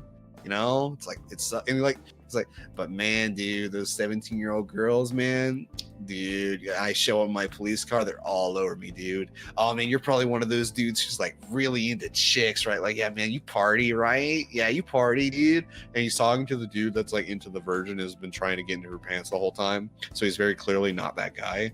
And it's like, This is great. I love this interaction. I love this character. I want him on the screen more. He's great. Then the second movie is directed by a completely different person, takes place in the same town, but during a high school prom, and it's really mean-spirited. It's like the main character is getting bullied, and everybody knows, and nobody gives a shit. The main, like the romantic interest is like, you know, I think it's hinted that she's in an abusive relationship with this guy, and also everybody knows and nobody cares. And the whole point of like the romantic interest is just the kid trying to get laid, and I think it's always that to no end. Oh man, it's so weird. And then then the prom happens, right? And how it happens is like somebody vomits into like the fucking punch, and nobody notices that tastes like blood and vomit now. Or no, I think somebody pisses in it. Something happens. Anyway, a bunch of teenagers get infected, and we don't see any of them turn into like kind of die. What happens is that the fucking quarantine squad of killers show up, and like police fans and shit, lock down the school, and then just enter the prom dance floor and open fire, and then like smoke them out. So like you just see all these teenage kids die in a room. and you get a really nice shot of all their bodies across the floor, and it's like, wow, whoever did this, because it's not the same director. I think it's like the co-director who did it, and then like completely different staff for everything else. Just got bullied a lot in school because Christ, what else could have happened? One fat girl gets made fun of the entire movie. And then when she gets infected, oh yeah, that's right. The Chad dude fucking uses the fat chick to get back at his girlfriend. like gives her attention and everything, and they're swimming naked in the pool. And then when he sees that she's like bleeding and shit from all of her like pustules and stuff exploding, he's like, oh, fucking gross. And then like she's trying to get out of the pool, but she can't, and the dude's just like fucking like leaves, and we just see this girl drown to death. Jesus. Yeah, it's fucked up, dude. The third movie is a prequel. I think, yeah, it's something. We find out the origins of the virus. Turns out it's from like the Dominican Republic. The third movie has a much more similar tone to the first movie, and they actually have a much more of a budget this time, because the grossness of like the virus gets really like graphic, and it's really good, like really good practical stuff. And they kind of like tone like keep like heighten the tone of the goofy shit that happened. So like in the first movie, there's a part where like one of the girls is infected, and the way you find out is like she's getting finger banged, right? Oh, And the guy pulls his hand away, and it's covered in blood, and then you see her thighs are just covered in fucking gross shit. So in the third movie, they make a reference to that, in that while everybody's out like trying to find the cure for whatever's ailing people, the cool Chad, who's like the younger idiot brother of the main character who just got married, is going down on his girlfriend, right? And as soon as I see that scene start, I'm like, yeah, I know exactly what's gonna happen. Literally, the fucking what's it called? The Jolly Rancher story happens. Oh God, what the fuck? Yep. Jolly Rancher story happens, and he pulls it back, and his mouth is covered in blood. And he looks down, and it's just covered in blood everywhere. And it's like, oh man, that's rough. That's just the worst. And then you see two infected women fight to the death, while they're both like all of their skin is just rotted off. It's just all of it's just missing, and like they're tearing each other apart, like literally, and it's so bad. I love that movie. Then there's the reboot of the first movie, which is a literal 1-to-1 remake with different actors. All of the actors look kind of the same in terms of the male guys, and they don't really fit, and all the references are updated. So like at one point, like at the very beginning, the guy's like, man, what am I going to do without GTA, Call of Duty, Minecraft, like etc. It's like, yeah, I get it. Modern times. Updated movie. Hold on a second. Yes.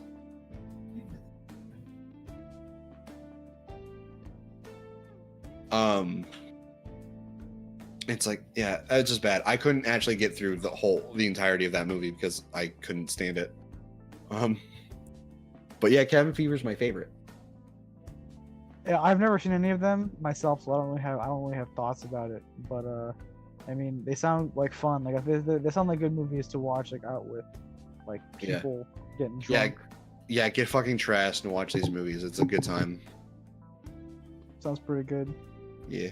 What's your favorite horror movie franchise? My favorite horror franchise is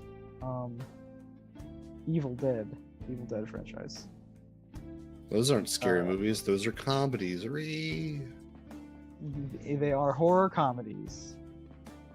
And they're so much fucking fun to watch. Like the first one is like this fucking marvel of low budget filmmaking that's like some crazy ass whack bullshit. Like my favorite piece of trivia about Evil Dead 1 is the bit. There's a bit. Remember the bit? Or I don't know if you've seen it or not. But there's a bit in it where a deadite with a knife is going to attack Ash, right? She's like swinging a knife at him, right? For whatever reason, they could not get a hold of a prop knife, so it was a real knife. Oh shit! And also, the sorry, sorry, the contacts they had for the Deadeyes to make them have white eyes were like opaque in a way that made it hard to see through them. So she was flailing the knife wildly about, and she actually couldn't see him where he was.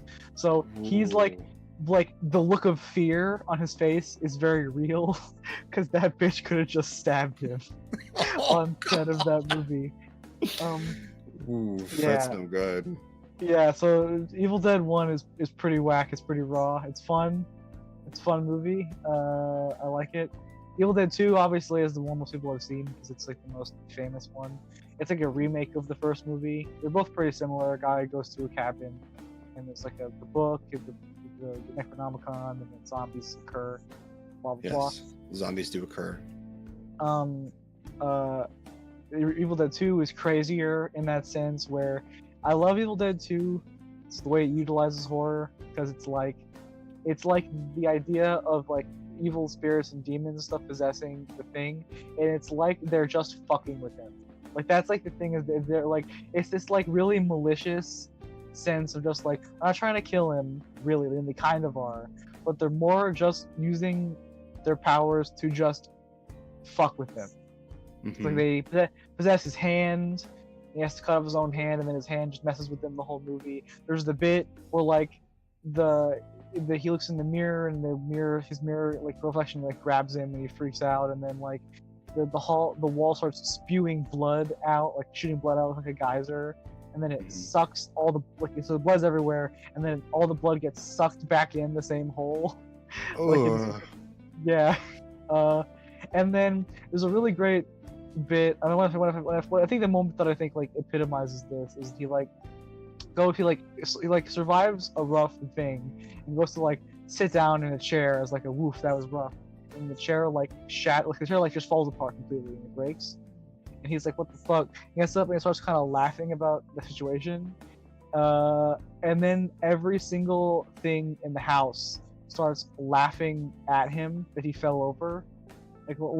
Like the lamp twists over and is like starts cackling at him, and so like every appliance in the house just starts laughing, and then he's like, yeah, I guess it was pretty funny. And he starts laughing himself, and the camera does this weird like Dr. Seuss like Dutch angle thing, and it's super weird. He does like this Oompa Loompa dance where he's laughing at himself. It's so fucking odd. It's just a really fun movie altogether, and I really like it. Sam Raimi at his like most untethered. Also, it's like a remake of Evil Dead 1, so you don't even really have to understand Evil Dead 1 to know what's going on with that. So yeah, that's good. And then after that, obviously, is Army of Darkness, which is pretty good. That one is like the most comedy of all of them, of the three. It's still good. Like I'd say it's like this the I like it not as much as Evil Dead 2, but more than Evil Dead 1. And that one's pretty goofy. It's just like the end of Evil Dead 2 is like he gets sucked through a portal and ends up in the olden times where there are demons, I guess. Like in the medieval era, there are demons. By the way, I feel like spoilers for these movies are like non-existent because they're just like, who even cares about the plot? The plot doesn't matter in Evil Dead because the movie is just like a bunch of crazy shit just happens because of ghosts, and it's executed pretty well, like in that way. Like it's the same time in a movie like a Clockwork. Sorry, what's the movie called? Cloverfield Paradox. That one, where the same kind of thing where shit just happens because space anomalies or something. Yes, of course, dude. That's bad because none of the things that happen in that are fun, really. No, it's fine though. And visually engaging, and they're just stupid because it takes itself so seriously. This movie does not take itself seriously at all. So yeah, this is the movie, by the way, where he cuts off his hand so he doesn't have a hand.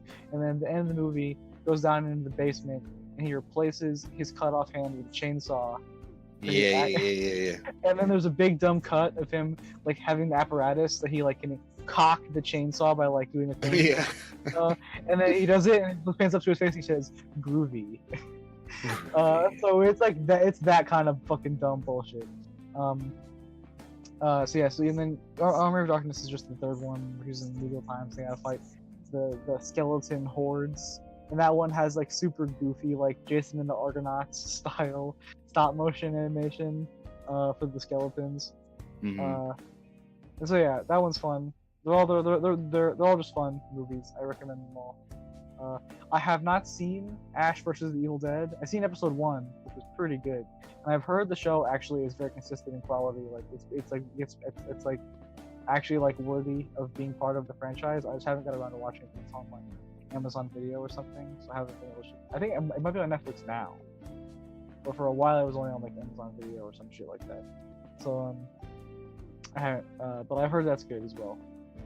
But yeah, that's all I got for that shit. Evil Dead's cool. I like when things reference Evil Dead. Like I also like things. I also like it when things reference things that I like. I like Cabin in the Woods a lot. I feel like Cabin in the Woods was even like the thing. I feel like they used the same exact cabin from Evil Dead too. Like watching it looks like literally the same exact cabin when they show the outside, like they establish the side and outside. What if I told you that they actually use the exact same cabin from Cabin Fever? That'll be weird. Did they actually? Is that real? Because it wouldn't surprise me at all that you say that. All right, everybody. Thanks for joining us on today on the Weekly DADCast. I've been your host, James. This is Skylar. That's me. I'm Skylar. Make sure to hit us up at official DADcast or email us at officialdadcast@gmail.com. We're also on iTunes, which you can find linked below. As well as a bunch of other social media stuff. Sorry that this was a really rambly podcast. It just wasn't a whole lot that happened in the news. I was kind of just in the mood for it. Sorry, Claude, for if you're listening.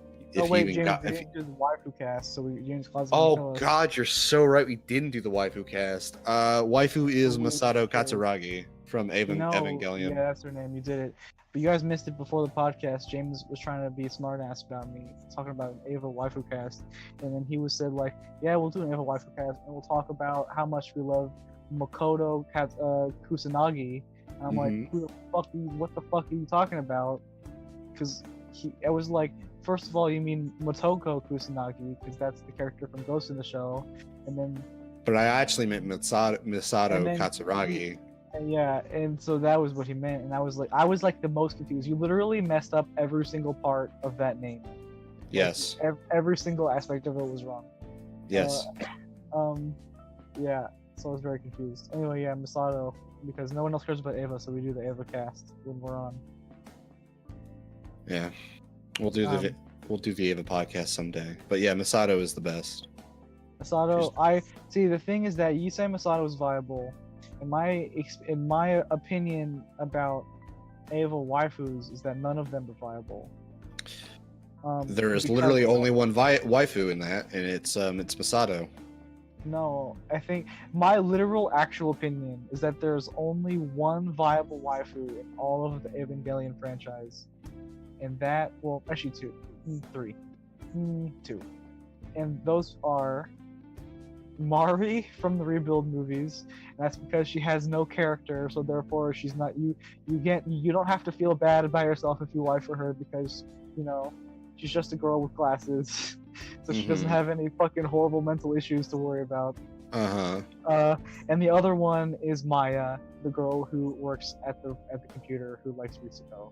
Those are the only two, because who is literally not viable unless you are also a woman. Yeah, because she's gay, right? So that's the thing. But I mean, like, she's like a waifuable in the sense that she has no, again, crippling mental issues that prevent them from functioning in a relationship correctly. Which is the same thing with Misato. She is literally a woman who propositioned a child for sex twice, because she thinks that's what mothers are supposed to do, because she doesn't understand how to relate to people without having sex with them. She also has crippling daddy issues, and doesn't trust anybody except unless they resemble her dad in some way. And then she doesn't trust them because they resemble her dad, because her dad abandoned her as a child. But she also has like really ambivalent feelings about her dad, because she felt like her dad abandoned her and her mom, but then his last living act in life was sacrificing himself to save her. So she has this really weird conflicting feelings, and then also she has horrible PTSD from that event that made it so that she was mute for like 10 years of her life, and then she just kind of got over it when she was at college age, and she's been like kind of a mess since then. She's also an alcoholic. So That's why we have to be there to love her. Like, I think she needs like some to help her. serious psychological help before she can function in a stable relationship. That's just my take, though. My take is that I relate a lot to some of the problems that Masato has, and therefore I could, with the power of my penis, help her understand and learn. James here gonna fix her with the power of his dick. Well, I mean, that's what romance is, right? That's what Hallmark taught me. Have you seen half of those Hallmark Channel like movies? I've like never seen a Hallmark movie before in my life. Well, let me tell you, buddy. It's hey, hardworking female character going through a lot of stress in her life. Let me show you how, with the power of my penis, all of your problems can go away, because it'll remind you to work hard or some shit. Ugh, I don't know. Yeah, no, it's just Masato. I relate to a lot of stuff with Masato, and it's like, just because she has a lot of issues doesn't mean you can't be there to support her in those issues. Like, yeah, she doesn't necessarily have to be in a relationship to fix those issues. But if we're talking about pure waifu, like a waifu thing, then like, why not? You could just be there to be a supportive character in her issues. I don't know. I don't like that. I don't like that because it creates a relationship based off of a non-mutual dependency. I'm not saying no, it's not a dependency thing. She doesn't depend on you. But it's like, if you're married, like, you should be able to not rely on one another, but to be able to help one another in some capacity, even if it's just listening. Like, being able to communicate your feelings and issues that you're having with other people. God damn it, Skylar. Being able to... That's Claude messaging me. God, just mute your fucking phone. That's not my phone, that's my laptop that made that noise. That's even worse. Oh no, I'm being pinged in multiple servers now. Fucking mute your fucking computer, dude. God, oh god, Skylar, Don't why even do you worry about it.